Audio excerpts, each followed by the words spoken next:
First of all, welcome to our learning lunch today. We're going to do something just a little bit different. We're going to go around the room and introduce ourselves because I know I don't know some of you, and so I'm not sure if everybody knows everybody or not. So we're going to start over here with Pat and just work our way around the room. Hi, I'm Catherine Foley, and I'm set on the chamber board this year, but I am going off this year, so. Sounds like she's really excited. Well, I have been involved with the chamber since 1990, so that makes me old and ancient. She also currently owns, Country Road Road. yes.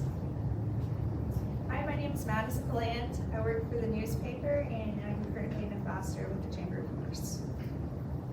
I'm Virginia Key, and I'm with the American Association of University Women, the Polk County Chapter. Good job, ma'am. Angela Bailey, I'm with Safe House. I am Rebecca Martin. I'm the Polk Community Coordinator of Safe House, and I'm also on Angelina College's Human Services Advisory Board. I'm Colleen Probosic, and I'm ambassador with the Chamber of Commerce. I'm Madison Gray. I'm the founder and owner of Greystone Guides. We do talent management and talent development consulting and all things people. So focused all on people and people development, that kind of thing. Fantastic. Hi, I'm Jody Morse, and I'm the new general manager over at Livingston Fitness Center. Madison, I'll be seeing you in the gym Yes. later to work that off, right? Yes, that's right, that's right. Exactly. So, yeah, and just really happy to be here. I'm Joyce Canera. I'm with McWilliams Sun Heating and Air Conditioning, and I'm also the president of the Ambassadors. I'm Sean Raines. I work for McWilliams and also I'm a comfort advisor there. Hi, I'm Wendy Mendoza. I work at Angelina College. That's all I got. I'm Debra Jenke. I'm the assistant dean for the Culinary Arts and Education, and I am the director of the Polk County Center. And I am Janet Wiggins, and I am the president and CEO of the Livingston Polk County Chamber of Commerce. Once again, welcome for today's morning lunch. Before we call our speaker up, I'm going to proudly present that we are being sponsored today by Sam Houston Electric Co-op. So we really appreciate Chico, as the majority of us know it, sponsoring today's event.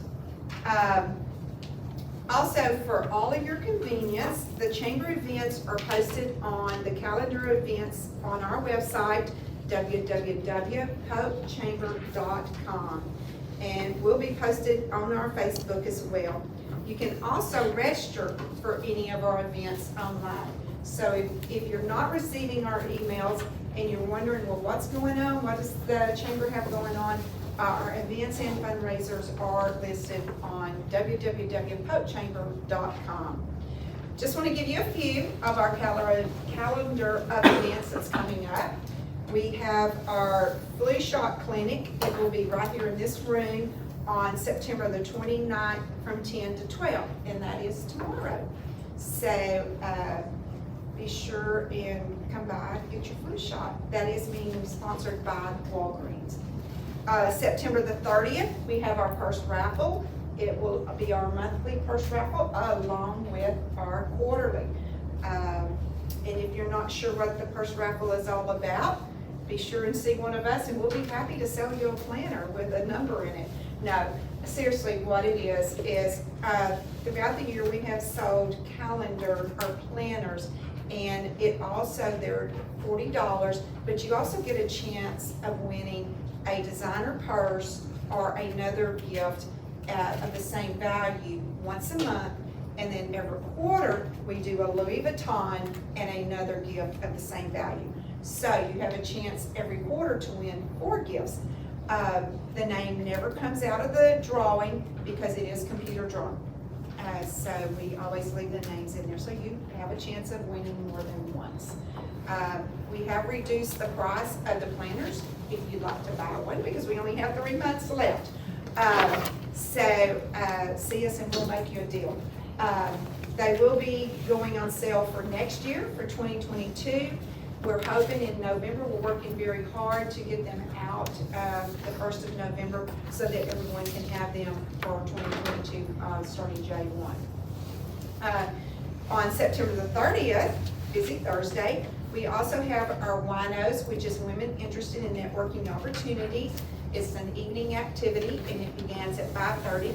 And Thursday night, we're gonna play bingo. We have some neat prizes and just come and have a good time. We will have a light sandwiches, just a light dinner type thing. And we always enjoy getting together and playing bingo, or we have a craft that we'll be doing next month, and we're gonna learn how to make cookies, and then we're gonna have a Christmas craft in November. So be sure to sign up for those. We do ask that you RSVP so that we can have plenty of food, and also like if we're making the cookies or the crafts, we have to have all of the supplies for them. And there is a small charge for the evening to take care of whatever we're doing that evening. We have our job fair on October the 15th. It will be here in this room from 10 to 2. We have gone in with the Workforce Solutions, and so Catherine is the one that's getting that together. She is an ambassador and also works for the Workforce Solutions, so she is coordinating that, and we're looking forward to that. Excuse me. Swallowed it. October the 16th is Come Clean Lake Livingston. It will be from 8 to 1 at Lake Livingston KOA in Unalaska. That was scheduled in May, but as we all know, we were having plenty of rain, and it just happened to come that day, so we had to postpone it. So May the 16th, we are going to do our Come Clean Lake Livingston. October the 26th at noon, our learning lunch will be cybersecurity with Mike Overhoff. On October the 28th, I kind of gave that away a while ago, is our WINOs. We're going to be cupcake decorating with Barbara Watts. It's either cupcakes or cookies, I can't remember which one.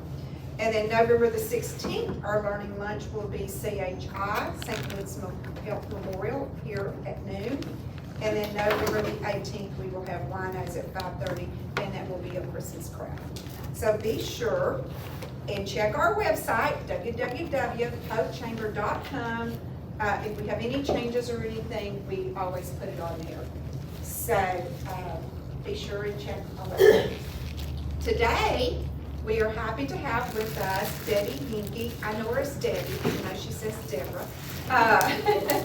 Debbie and I actually went to school together. So we're happy to have Debra Jenke, Assistant Dean for the School of Arts and Education and Director of the Angelina Polk County Center. So, Debbie, come on up, and happy to have you. Thank you.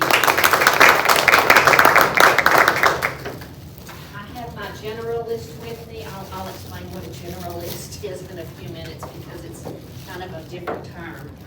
But I wanted to go over some positive things going on and one tiny setback, actually not that tiny, and then see what Angelina can do for local business owners. So we have some positives on the academic side. We have 197 dual credit students. That's the most we've ever had in Livingston.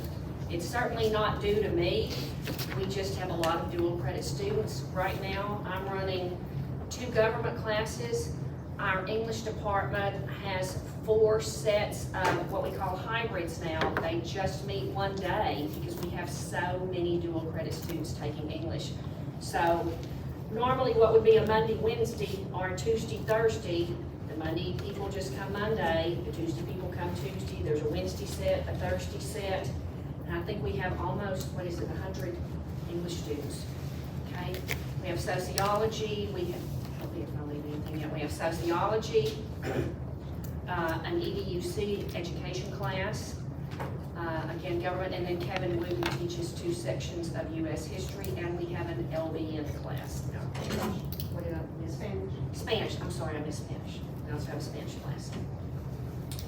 We also started a new school at the center. It's Piney Woods Community Academy. They're a large presence on the Lufkin campus, And we have a number of students right now. We expect that to grow, but they are their own little school within Angelina College, and they come Monday through Friday, 9 to 3:30. We let our dual credit students out, and then Piney Woods moves in.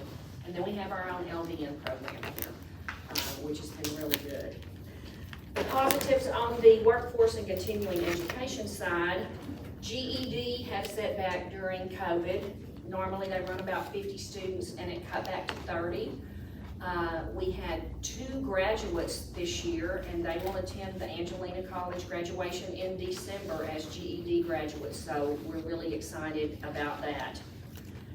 Our workforce and continuing education classes, we have EKG, phlebotomy, and a patient care tech program, which is made up of EKG, phlebotomy, nurse aid, CPR, and a capstone project. And then we have rotating law enforcement academies through there. You may come in one day and there are canines in there to train for canine training. We never know what the law enforcement academies will bring. And then something really good for the center this year, we're going to call it one-stop shopping, so that people who come to register for classes with us don't have to go to Lufkin. Everything on the workforce and continuing education side of classes, Wendy Mendoza can advise, enroll. What all can you do, Wendy? Tell them what you can do. She's one-stop shopping. She's awesome. I guess I'm here. Yeah, she didn't want to speak, but I told her she would have to. So for the workforce section of the college, I can advise students on what classes they're allowed to take based on the admissions criteria. Some of our classes are limited. For instance, you can't be like a nurse's aide if you have a felony. So if they come in and say, hey, I have a little sketchy past, we'll direct them to the classes that they can take. I can enroll them in all of their classes and get them set up for books for those classes, and then I can also accept payments for any of the classes that they have enrolled in through the workforce, whether cash, credit. We don't accept checks because we're not that fancy. Okay. She said, this was really a big deal for the center, so that our local people don't have to drive to Lufkin, especially during COVID. So it's so nice hearing her out there, and the stuff that she does, I have no clue what she's doing. It's like, I'll tell you in a few minutes, she's a unicorn. She's a rare find, but she handles everything seamlessly up there. We've had one setback, as I told Joyce. It has to do with HVAC. We were awarded CARES Act money. Let's just say it's a large amount of equipment. You got to look at it yesterday. It's really amazing, the equipment training stations that we have over there. But our instructor was in an automobile accident the very first class day. He, excuse me, taught here from 7:30 to our Livingston dual credit high school students, and then a group that was bused in from Shepherd and Cold Spring, or just Shepherd? Shepherd. Then he went to Latexo to run that same program there in the afternoon, and coming back he hit a deer and went through the windshield, rolled the truck multiple times, was in the hospital, substantial injuries, got COVID, wife got COVID, and he's not able to teach right now. So we are without an HVAC instructor. All that equipment sitting there and students who want to take this course. So if you know of an HVAC instructor roaming around, we would love to hear from you. The other things I wanted to talk about, when I first started working for the college, I was on only the academic side. I'm a government teacher. I still feel like I'm a government teacher, not a site director. I do still teach 2 sections of government, all for Livingston ISD. But when I first started teaching, SACCOC, which is our governing agency, Southern Association of Colleges and Schools Commission on Colleges, they give us objectives that we are to assess to prove that students can do these things in our classes. And when we started, I was to assess reading and writing, computer skills, critical analysis. Well, we don't need to assess these kids on computer skills because When I get up and work the technology in the morning, they're all like, you skip all that step and do this, and this is why your speakers aren't working, you're not punching the buttons right. We don't need to assess them on the computers, they can out-computer us.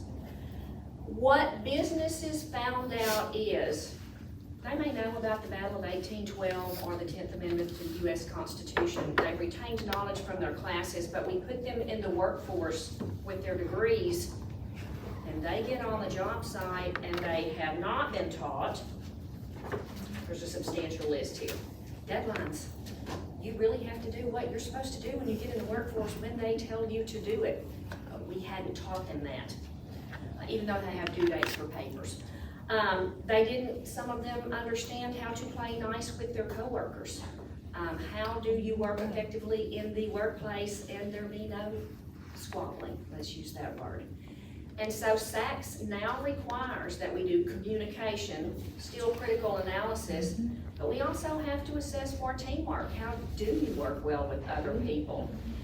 And so that's very different, this idea of assessing for that, and they added social responsibility and personal responsibility. I have my students sign a contract. They will be personally responsible in my class.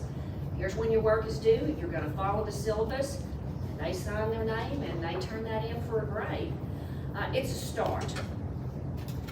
So, what we hope for by doing all of that is that we not only are teaching our content matter and our subjects, but we're also helping to turn out better employees for y'all. So I've been on multiple hiring committees this year. Wendy can tell you that. About every week, I'm like, I've got hiring committee interviews this afternoon. And so sometimes she pulls up the screen and sits in with me. And Angelina is very gracious when they're hiring administrators. They invite all of our administrative assistants, the generalists, get to sit in on those interviews and give input.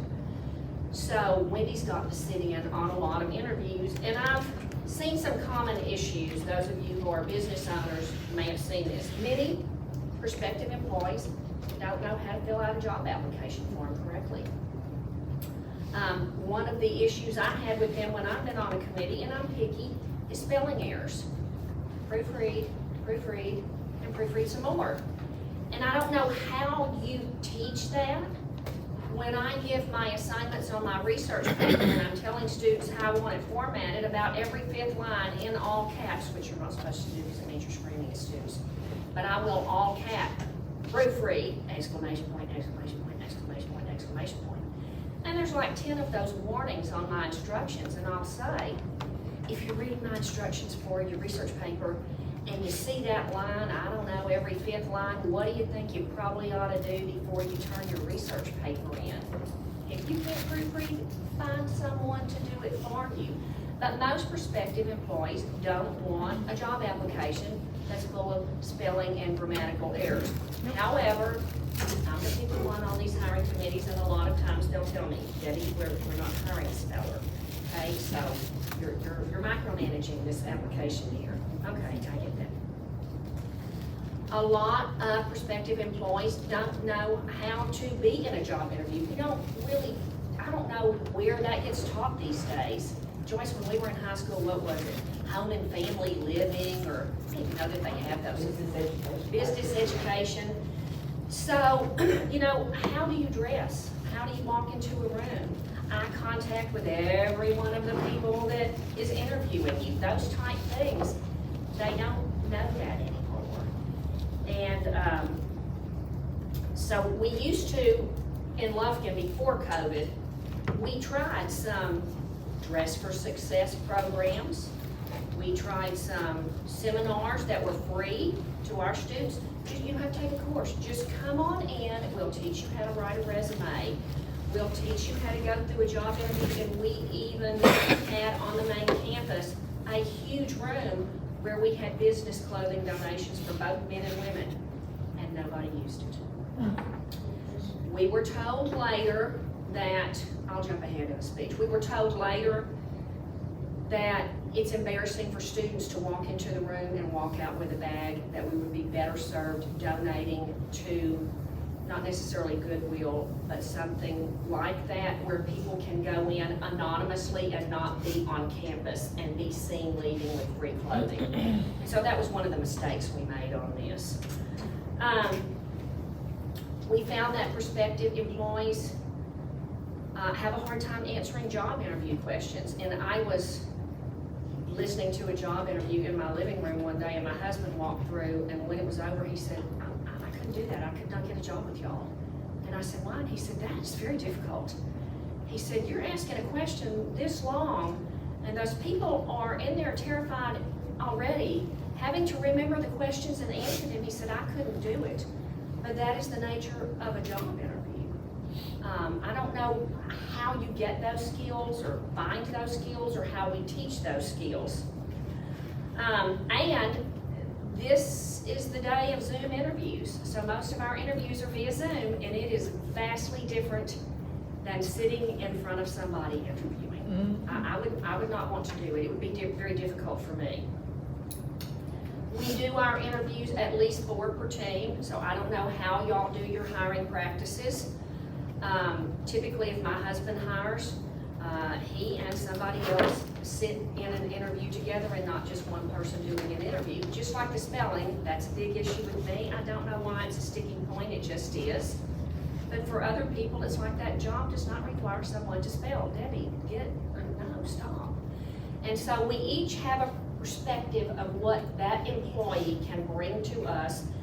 And I've not been on a hiring committee yet that I didn't just absolutely love, because we work as a team and figure out how to best go about getting an employee. At Angelina, I don't know how your businesses do it, but we are required to do self-evaluation, so I have to evaluate myself every year. And then a supervisor evaluates me. So Wendy will evaluate herself this year, and I will evaluate her this year. Do what? All 5s. All 5s. So we've been taught in our training seminar, 5s are unicorns. They don't exist. A 5 is a perfect employee. But this year, I'm going to give her all 5s because she is a unicorn. I'm going to start texting her with little unicorns instead of Dear Wendy, because I don't know what I lucked into Wendy. When I got this job at the center, she was already there. I think she told me the day she had her C-section, she was on the delivery table texting for Angelina College.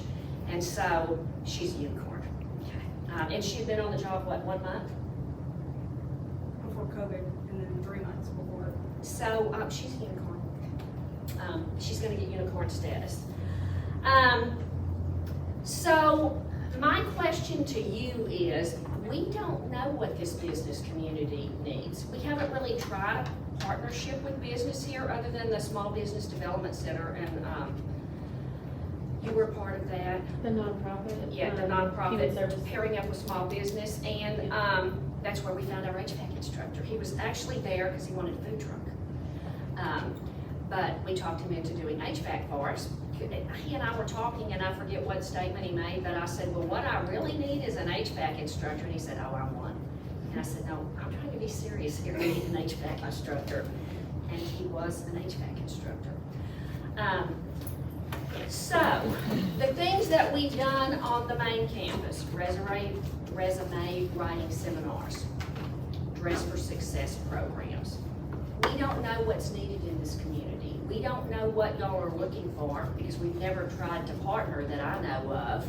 And so I have some questions for y'all because we don't know what you need. So do you need more of a qualified pool of prospective employees, and we need to focus on getting people their GEDs and getting people through advanced English so they can write? Or do you need help with the employees that you have now advancing skills? Do we need to offer computer skill classes? We just don't know what you need. We don't know what's out there. So I'm going to throw that open, and if y'all would give us some answers of how we can help you, because we don't know. Yes? Are y'all still using the internship program through the workforce?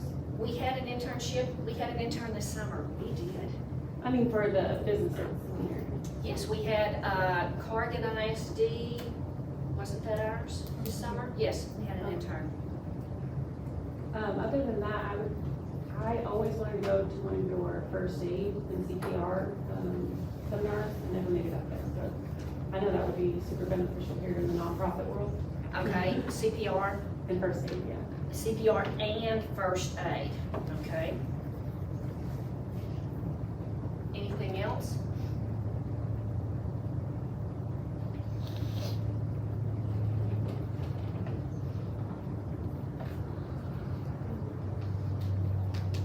Do you offer any type of drug analysis or drug testing or even education on, for those that want to get clean so that they can find a job?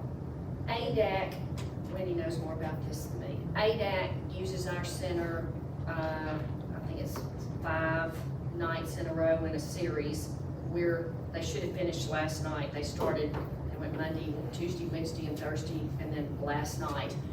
And they probably won't do anything again, but I think that's partnered through the probation office. And so that's required. As far as just like a drug awareness, Or anger management. anger management. That's, you teach them how to play nice, but sometimes those issues are a lot deeper. Okay, that's a good idea. Another thing I didn't tell you about, one of the things that we're looking at, we were going to do a child care seminar 9/11. We knew there was a need here because child care workers are required a certain number of hours every year. And when Lufkin came down and we were talking, she said, we'd love to do one here. We have to find somebody with a early childhood degree. And I said, I have a sister with a master's in early childhood, and so I can fix you up. So we had a seminar planned for 9/11, and then COVID reared its ugly head again. And I had it, my husband had it, and my sister had it. So we scrubbed that event, and we'll move it to spring. But we do plan to have a training for child care workers in the area. That would be great. But definitely need to. Nothing else you can think of? I love the anger management idea. My head is spinning of who we could get to teach that. Maybe a psychology teacher. Maybe even somebody maybe from the probation department. What about a probation officer in concert with a psychology teacher from Angela? Okay. I was telling A.A. Ducky yesterday, I've been astonished at some of the things that I've learned since I got here. One day I walked in and the police academy was there, and they had a table like this filled with whiskey and beer and wine and shot glasses. And I said, this is really interesting what's going on here. And they're like, it's our drunk driver training night. And I said, you're going to train drunk drivers? And they're like, yes. And I said, people are going to sit in this college and drink until they're drunk. Yes. And so I called Lufkin because I was like, am I fixing to find this? Because there's supposed to be some drunks down here, and I don't know what we're supposed to do with them. I mean, what if they're roaming the halls and they need to go to the restroom, and there's other students, and they're like, it's part of the training. If you're an officer, you have to know how to handle a drunk driver. And so I actually sat out, you said something, we got our chairs and we went and watched part of it. This was really pretty interesting. Well, several of us ladies wanted to know where we go to volunteer. So I don't know how often they do that, but it was very interesting. And I said, so am I liable if these people have an accident when they leave? And they're like, Debbie, they have to come with an escort. The escort stays outside and drives them home. Oh, okay. Learn something new every day. But yeah, I think that would be a great idea. Anger management. Got that down. Anything else? Yes. When I worked at the bank, I was human resource director. And a few times I went to Corrigan High School with a lady from the Texas Workforce Solutions, and we did how to fill out a job application and resumes and in the business class, they invited me to come to do that, and that was really, really good. And we did mock interviews in there. Oh, mock interviews, that's a great Yes. idea. And when I was at the bank, we would go to different high schools and we would do mock interviews with the kids. Okay, that's a great idea. And when we did that on the main campus, we did it for males and females both, and I was really disappointed because we really played it up on the main campus. We had 2 $75 belt gift cards, and we thought that would draw students in there. It did not. We thought it was fun. We had all these instructors that were models and wearing their fancy clothes that day, and it was great. And then we were gonna direct them over to our Dress for Success room, and it just was not a success. And I don't know how you plan that so it is one. And y'all did that in conjunction with the workforce. Now, we did that on our own at Angelina. I mean, because we offer so many business classes there, and we were thinking we'll be turning people out into the workforce, and they'll need interview clothes, they'll need work clothes. And it wasn't just, you know, women's suits, it was nice designer purses, belts, shoes, and we ended up donating it almost all of it. People just didn't use the room. Maybe if you had workforce, Okay. that might have been. Well, see, even Because- now, like, we do the resume workshop, and Yeah. we do At Dress for workforce. Success and all that, and we refer out to community partners where they can get free interview clothes and all that. They still. They won't do it.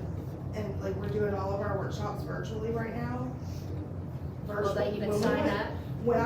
Back when I was CRT and I was doing the in-person workshops, I had people come, but when they went virtual, hardly anybody comes in. I can see that. You know, that's the same kind of work ethic, and I don't know if there's any kind of workshop for that, but I hear, I'm in healthcare, but not only in healthcare, in everywhere. I ran in the dollar store earlier, and someone was talking about they can't even unload their boxes because they have someone that comes for a day and then decides to get sick. If not, you know, and I've always learned, like, you get hired, that 90-day probation is 90 days probation, and now it's just because people need employees, then it's like, oh, you're sick today, okay, come in tomorrow. Oh, you're off with your kid today, come in. It's not the same, and it's changed, and I see it as digressing every year to the lack of, whereas when I was in school, it was huge, and they prepared you.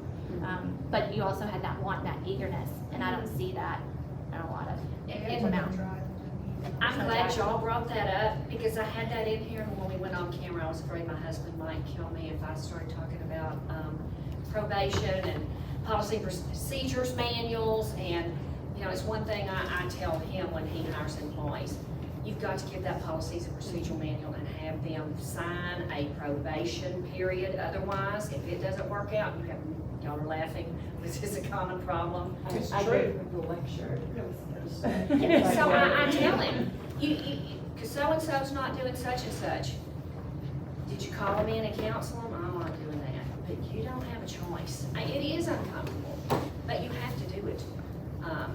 So, yeah, I think you're right. Everybody's so strapped right now to try to get good employees that all that stuff's kind of gone by the wayside. Does everybody at your place get a policies and procedural manual? Do they get a 90-day probation period? Do you actually do the review at the end of the 90 days? And to be honest, I don't think I ever worked any place that did that with me. I just got hired. I was lucky. I don't think I ever had, until I went to work for Angelina, I never had anyone evaluate me. It was just I got a paycheck every month, so I assumed I was doing what I was supposed to do. But I will say about the eagerness, I will say this. I think my parents' generation did a phenomenal job of telling us all, I don't care if you're a ditch digger, you be the best ditch digger that there is out. I can remember my parents saying that over and over. You be the best one there is, and you give it your all. That's why when there were wasps out there last week, we went and got wasp spray. Dr. Jenke had a can, I had a can. I had Wendy on a cell phone with 911 backup, and I said, okay, we're fixing to spray these wasps. It was what, probably 200 wasps in this nest is like this. So I'm like, Ralph and I are gonna spray. You call 911 if any of them come at us. And so I was like, 1, 2, 3. We both sprayed the nest, and I'm not. If Angelina tells me, hey, we got a commode backed up, you're gonna have to go clean that up, I'm just gonna say, okay.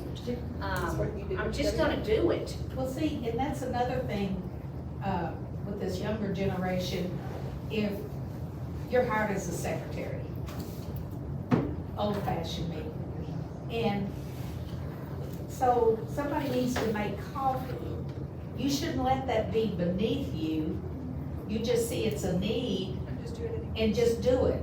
Don't, this one man I work for, you got fired quicker than anything if you ever said to him, that's not my job. His rationale was, you get a paycheck, anything in this office that requires to be done is your job. That's right. And people need to understand, it's not because you're low man on the totem pole that you have to do these things. It's just something that's what gets you up the totem pole. I always took a different approach. My parents ran Camp Choye, so we served. I mean, I'm so used to cleaning up tables after Yeah. people and washing people's dishes, and I did laundry for 16 people every summer. So I washed all kinds of things. But the coffee for me, I just offer it on my own. I don't wait for somebody to ask. That way, nobody has to ask me to go do it. Would you like some coffee? Well, see, that's it. You should just see a need and do it. And I don't think that's the whole younger generation. I think many of them still do what we did growing up. But, you know, making the coffee was just an example, but, you know. And I love that, because back in the days when I was a secretary, it wasn't just, would you go get some coffee? It was, would you go get some coffee, darling, or honey? Yeah, that's. Yeah, or sweetie. Yes. And I had a boss that called every day at 7:31. You better answer the phone. So, but I was making coffee. I had to go to the bathroom. Any other things we can do for y'all? I'm gonna go back and start working on anger management. I might sign up for that, my children, so I need to sign up for that course myself. I did a course through our church several years ago, another lady and I. She was the one that, it was a 13-step program. So, and it was offered to probationers who couldn't afford to pay for the classes. And so, you know, it's a good program. And a lot of times you're able to help people to see where they need to be and what they need to do.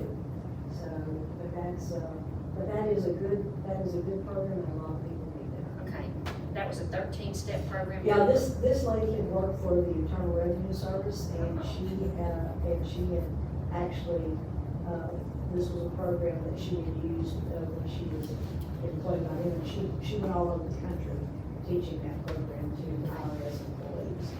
And you know, we were able to incorporate it, you know, as a program, and the probation department, your management, it was, Well, I was telling AA. but I'm sure yours would go into more detail than probably like. Okay. I think that's a great idea. As I was telling AAUW yesterday, my mind just went blank. I'm turning 64 in 2 weeks, and that just keeps happening more and more and more. Oh, I was in a meeting early on with someone, because I was telling them, I had this vision when I got this job, I was gonna turn that center into a literary guild. And I bought with my own money all these white tablecloths and decorations, because I'm gonna have people coming out for high tea and scones, and we're gonna be reading fancy novels, and that was my idea. And so I was in the early meeting where someone said, Debbie, that these people are not flocking out here to take British Lit. You are going in the wrong direction. It is not fixing to happen. And I was like, excuse me? And he's like, this community needs workers. Y'all need to go where the jobs are and train people to have jobs in this community, not teach British Lit. I think we can do that.